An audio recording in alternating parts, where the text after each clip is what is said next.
Hey everyone, and welcome back to Evolve Every Day. We're so thrilled to have you join us on a journey of self-discovery and profound life lessons that can truly transform your existence.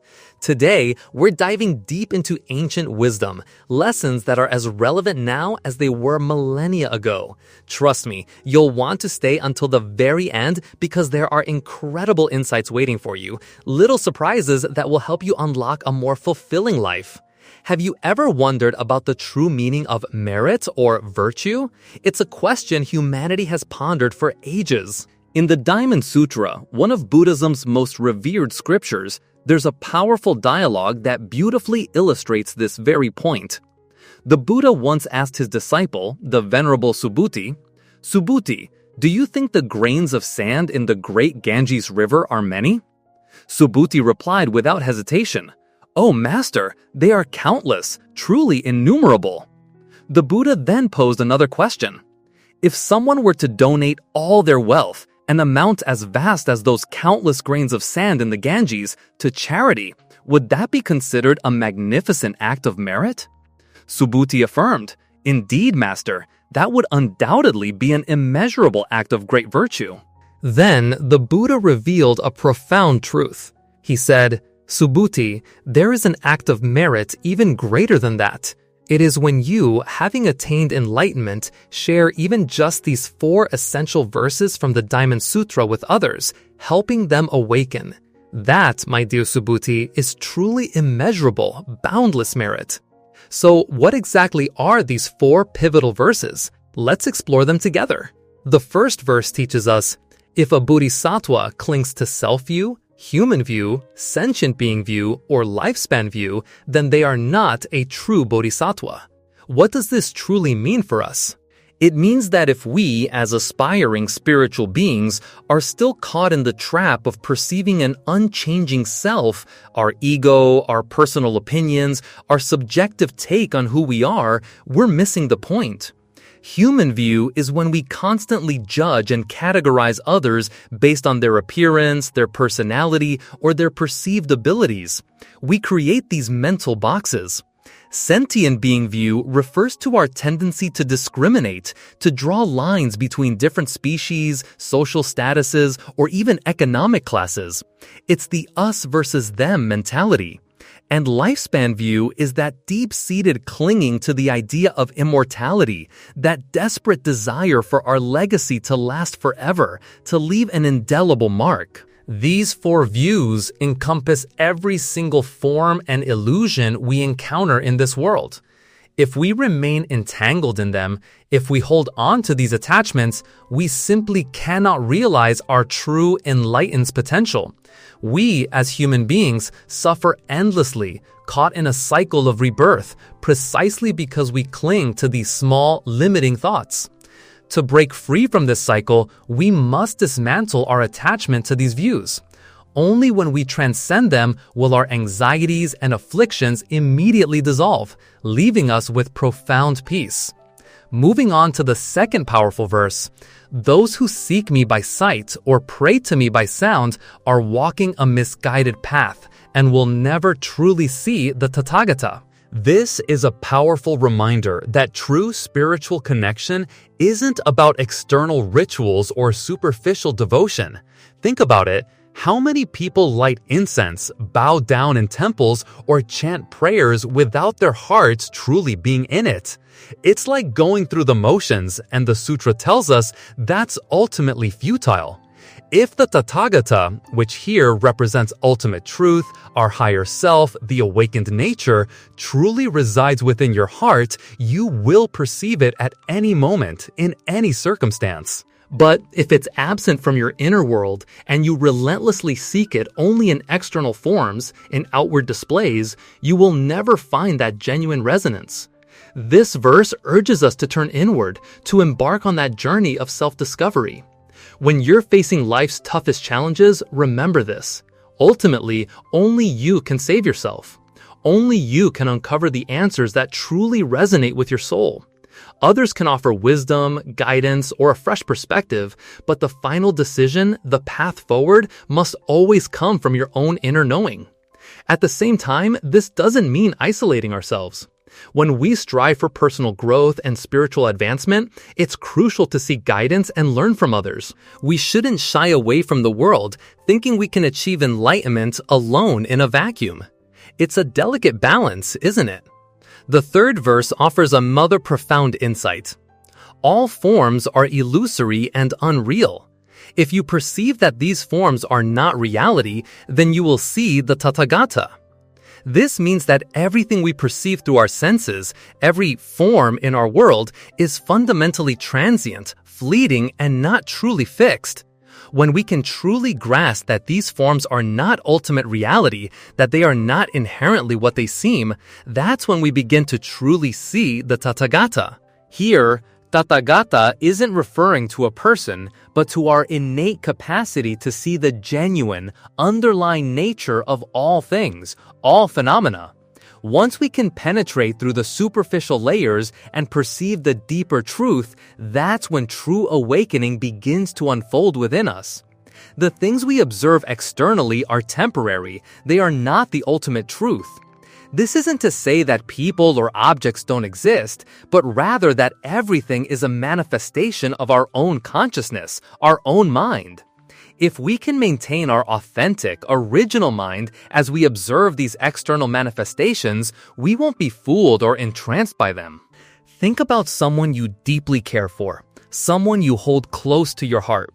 Sometimes, the more we cherish someone, the harder it is to see them objectively, precisely because they reside so deeply within us. It's only when we release our attachment to their perceived form, when we let go of external appearances, that we can truly see their essence, their authentic truth. And finally, the fourth powerful verse. All conditioned phenomena are like a dream, a phantasm, a bubble, a shadow, like dew or a lightning flash. This is how they should be viewed. This verse beautifully encapsulates the impermanence of all conditioned phenomena, everything that has a beginning and an end, everything that arises and ceases. We often treat these things as solid and real, but in truth, they are all ephemeral, like a fleeting dream or a shimmering bubble. It's a stark contrast, isn't it? Only our true mind, which is unborn and undying, is the ultimate reality. Yet, so often, we mistakenly perceive that true mind as illusory. This profound misunderstanding leads to an inverted perception, a complete reversal of truth and illusion, right and wrong, good and evil. But when we genuinely comprehend this fundamental truth, when we see conditioned phenomena for what they truly are, transient, dreamlike, illusory, then we gain immense clarity. We understand what truly matters, what actions we should take, and what we should let go of, no longer wasting our precious time on empty fantasies and fleeting delusions. The path to this realization involves elevating our awareness through each stage, achieving enlightenment through consistent practice and lived experience. Every encounter, whether good or bad, every person we meet, whether a friend or a foe, arrives in our lives to help us refine ourselves. The good and the bad, the feelings of sorrow and joy, these are all vehicles for our spiritual journey. We often treat these things as solid and real, but in truth, they are all ephemeral, like a fleeting dream or a shimmering bubble. It's a stark contrast, isn't it? Only our true mind, which is unborn and undying, is the ultimate reality. Yet, so often, we mistakenly perceive that true mind as illusory. This profound misunderstanding leads to an inverted perception, a complete reversal of truth and illusion, right and wrong, good and evil. But when we genuinely comprehend this fundamental truth, when we see conditioned phenomena for what they truly are, transient, dreamlike, illusory, then we gain immense clarity. This training ground isn't far away. It resides in every ache and pain in your life. In those moments you want to lash out. In those times you feel you can't be patient anymore. When someone realizes that everything they truly need must be created and given to themselves, that is when they achieve awakening. Awakening is about cultivating the ability to see through appearances to the essence and truth, to peel back layers of superficial manifestation to perceive the underlying reality. At that point, you'll gain the insight to understand people's hearts and grasp the true nature of things, seeing truth amidst temporary illusions. Then, the things you desire will naturally gravitate towards you. For those open to it, if you understand these 4 verses from the Diamond Sutra, I hope you'll share them with others to help them awaken. This is immeasurable merit, the pinnacle of wisdom in Mahayana Buddhism. The Diamond Sutra is revered as the mother of all Buddhas and Bodhisattvas, the giver of wisdom. All enlightened beings rely upon it. From ancient times to the present, from Buddhist circles to secular society, from royalty to ordinary people, all have profoundly revered this greatest scripture of human wisdom. Grand Master Nanhuai Chin, serving as a Dharma messenger, deeply studied the Diamond Sutra. For the average person, the Diamond Sutra isn't easy to comprehend, but through Teacher Nan's explanations, the sutra becomes incredibly wondrous and profound. Next, we'll share 8 profound truths about life as explained by Teacher Nan from the Diamond Sutra, hoping to help those open to it truly feel the immense power of the scripture.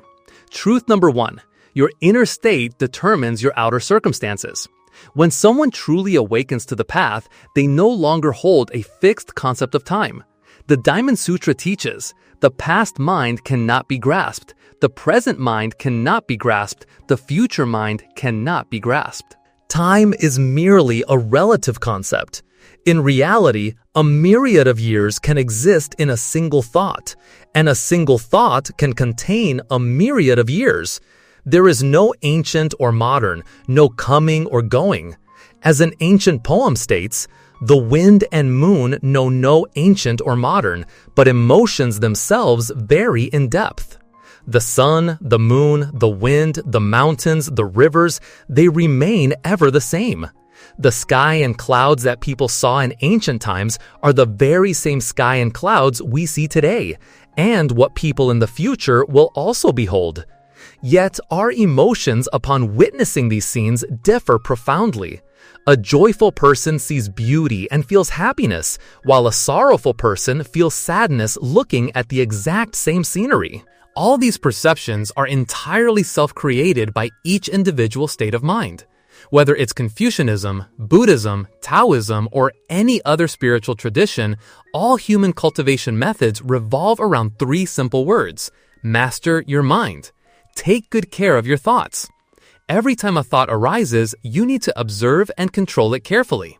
The minds of sentient beings are constantly changing, much like time and the physical world. They never stand still, they can never be truly held. Therefore, the past mind cannot be grasped, the present mind cannot be grasped, the future mind cannot be grasped. The moment we speak of the future, it has already become the present. As we speak of the present, it has already transformed into the past. This phenomenon is utterly ungraspable. All sensations and perceptions operate in the same way. Yet, sentient beings don't understand this, always striving to cling to what cannot be held, wishing for something to last forever. Isn't that utterly unreasonable? Our second profound truth: heaven helps those who help themselves. Many of us might think of a higher power or a divine being as an all-powerful entity that controls everything, an authority figure guiding our every step. But true spiritual wisdom, be it from the teachings of Buddha or any profound tradition, often reveals that this immense power actually resides within each and every one of us. So, embarking on a spiritual journey isn't about blind faith or superstition. It's about finding our way back to true understanding. True faith is about self-awareness, about self-realization, about achieving enlightenment through our own efforts, and truly becoming awakened ourselves. That, my friends, is the real, vibrant spirit of any deep spiritual exploration. If you believe that simply lighting a candle, offering a quick prayer, or wishing upon a star a few times will magically make all your problems vanish and bring you smooth sailing, then that's precisely what we call superstition. If you merely pray for protection and blessings from a higher power without putting in any effort yourself, then honestly, that divine guidance won't step in to solve your everyday, trivial matters. Instead, it will illuminate the path, empowering you to protect and save yourself. This aligns perfectly with the very essence of Eastern philosophy: self-reliance, self-strengthening, building from your own core, and cultivating your own deep blessings. When you help yourself, then heaven helps you. When you help yourself, then others will help you. In other words, you have to help yourself first for any divine assistance to truly make a difference. Otherwise, if people just commit terrible acts, then quickly run to a temple or church, pray, apologize, and expect immediate forgiveness and a clean slate, that's simply not how it works.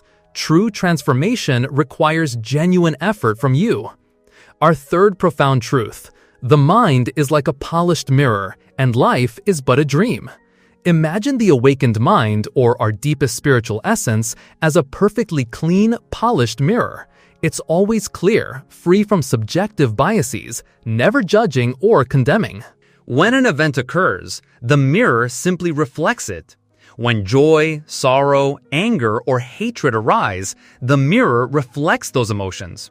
But once the event passes, the mirror instantly returns to its pristine, clear state, holding on to nothing.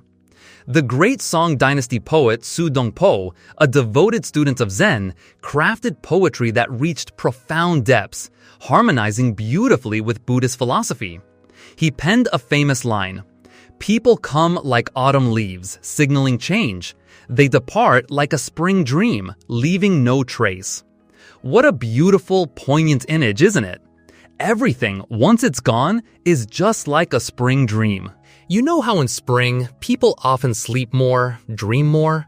But when you wake up, those dreams completely vanish. You can't hold on to them, they leave no trace whatsoever. Human life, fundamentally, is like one grand dream. All events, once they've passed, are like river water flowing downstream, gone forever, never to return. When someone truly grasps that life is exactly like a fleeting spring dream, leaving no trace, they no longer need to exhaust themselves studying complex philosophical texts. The answer is already within them. Our fourth profound truth: happiness is so fragile, something everyone has, yet so few truly grasp. In our earthly existence, the pursuit of worldly success often revolves around fame, power, and wealth. When you achieve these, it's called red blessings, a life of worldly abundance. But then there's a different kind of blessing, clear blessings. This is a life of peace and tranquility, achieved without the constant chase for fame or fortune. Red blessings are easily desired, right? They're what most people strive for. But clear blessings? That's a different story. Often, those without true wisdom don't even dare to embrace this quiet peace.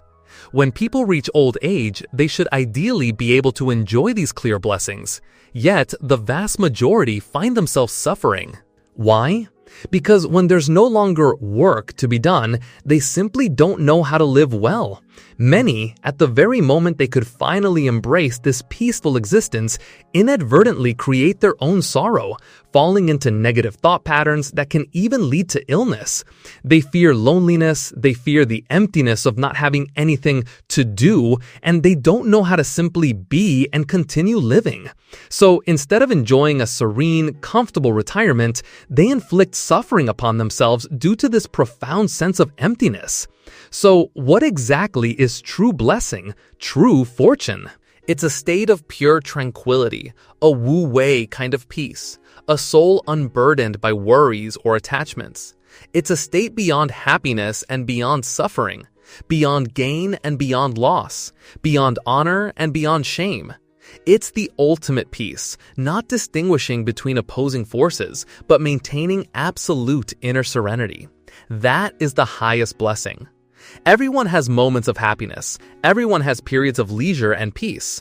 But ironically, when many find themselves with nothing to do, staying home all day, they often feel profound sadness, even shedding tears because of a sense of being forgotten or irrelevant to society. They fear being looked down upon, worry that no one will visit, no one will call to check in, no one will send an invitation or a simple thoughtful message. It's this very fear that prevents them from truly savoring the peaceful moments they so rightly deserve. And they'll lament, "Oh, I'm so miserable." This, my friends, is the exact state of having blessings but not knowing how to embrace them. Is true happiness really that hard to find? In truth, it's incredibly simple. But when people achieve these blessings, they often don't know how to enjoy them, creating their own suffering instead. And finally, our fifth profound truth: imperfection is the truest reality.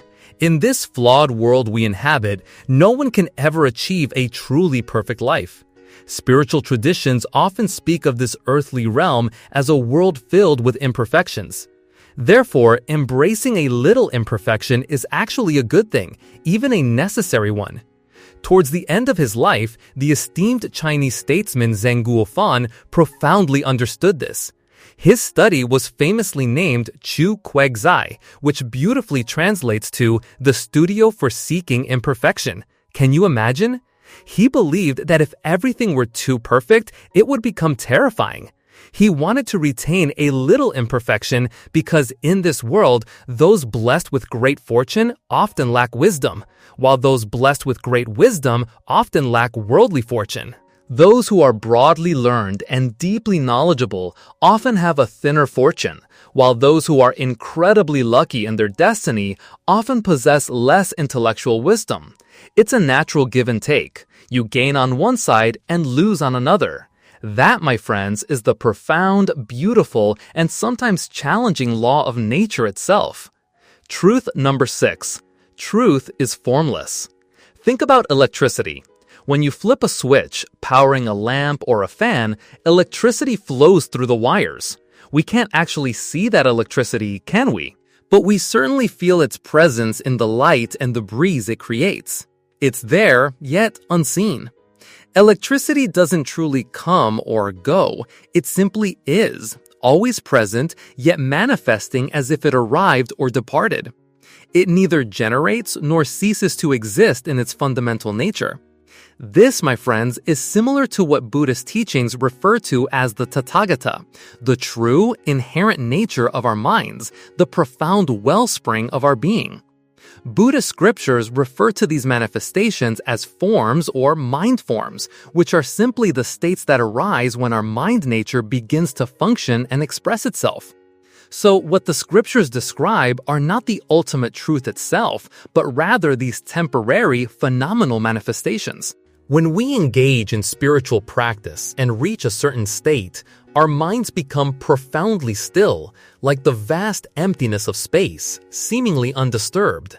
Yet, it's not a dead, inert stillness. True stillness in spirit isn't absolute immobility. If it were, it would be no different from a lifeless object. It's a dynamic stillness, full of potential. Truth number 7. We can only overcome our afflictions by not clinging to them. Where do thoughts come from, and where do they go? They have no fixed beginning and no fixed end. This is the essence of an awakened mind, the true nature of existence. So, why do we constantly try to grasp onto or control our thoughts? When a thought arrives, it appears unbidden. When it departs, it vanishes just as unexpectedly. Why do we strive so hard to eliminate what we call delusional thoughts? These thoughts are inherently empty, like wisps of smoke. You can't truly hold on to them, nor can you truly cast them away. Can anyone truly hold on to a single thought forever? We need to observe the very nature of our troubled minds. It neither truly comes nor goes, neither arises nor ceases. When one thought disappears, we call it cessation. So, why do we constantly try to grasp onto or control our thoughts? When a thought arrives, it appears unbidden. When it departs, it vanishes just as unexpectedly. Why do we strive so hard to eliminate what we call delusional thoughts? These thoughts are inherently empty, like wisps of smoke. You can't truly hold on to them, nor can you truly cast them away. Can anyone truly hold on to a single thought forever? We need to observe the very nature of our troubled minds. It neither truly comes nor goes, neither arises nor ceases. When one thought disappears, we call it cessation. Truth number 8. Time and space are relative. We often say that human life is like a dream. But does that mean a dream has no existence at all? Absolutely not. While a dream might be illusory, within the context of the dream itself, it feels incredibly real to the dreamer. The time and space within a dream are relative, just like our lives. That's why understanding the relative nature of time and space can free us from clinging too tightly to the past or anxiously anticipating the future. It allows us to appreciate the present moment as a natural flowing river that cannot be held back. However, there's a common misconception here. It's not that dreams are non-existent. Rather, a dream is a spontaneous, temporary, and partial experience. When people sleep, they dream. Sometimes they might dream of living from childhood through adulthood, experiencing countless events, and eventually passing away. Then they wake up, tears soaking their pillow. In such a dream, decades might pass, but in reality, only a few fleeting seconds have gone by. The time and space in a dream are truly relative. Even great minds like Einstein recognize that time and space are not absolute. Consider this. If we lived on Earth for half a month, that would be just one night on the moon. A year in our world might be equivalent to just one day and night on the sun. On some other planets, we might live a full 100 years, while for them, it's merely a single day and night. And a single day and night for us can encompass millions of lifetimes for tiny microorganisms, arising and ceasing, ceasing and arising, cycling through countless rounds of existence. This profound truth reminds us that time and space on any planet, in any part of the vast universe, are always relative. The profound wisdom we've explored from the Diamond Sutra, these 8 great truths of life, aren't just the essence of this incredible text.